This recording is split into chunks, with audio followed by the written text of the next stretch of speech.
In today's video, I'm going to teach you how to use adjustment layers in Photoshop to enhance your images while preserving the originals. This is a fundamental skill for anyone looking to improve their photo editing proficiency, and it's much easier than you might think. So let's dive in. First things first, open up Adobe Photoshop on your computer.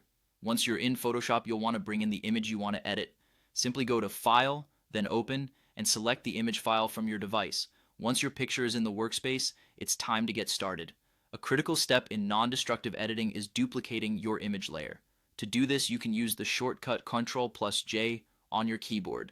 This creates an exact copy of your original image layer, which is useful because it allows you to freely make adjustments without altering your original photo. Now you have two layers in your layers panel, the original and the duplicate. Next, we want to adjust the second layer to enhance the image. We'll do this by adding an adjustment layer. Adjustment layers are a powerful feature that allows us to apply color and tonal adjustments without permanently changing the image itself. To add an adjustment layer, look for the half black, half white circle icon at the bottom of the layers panel. This is your go-to button for adding new adjustment layers.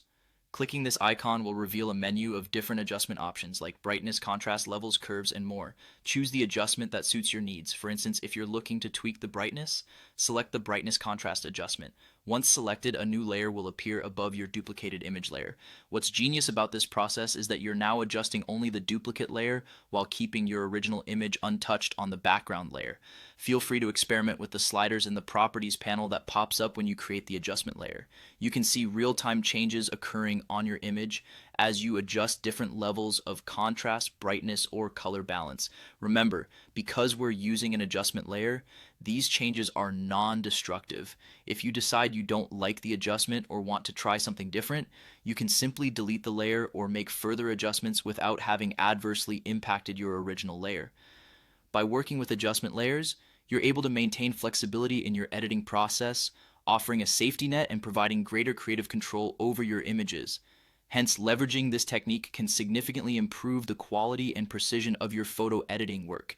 And there you have it, a quick and easy guide to using adjustment layers in Photoshop. With this skill set, you'll maintain the integrity of your original images while having the freedom to explore creative edits. Thanks for joining me today, and until next time, happy editing.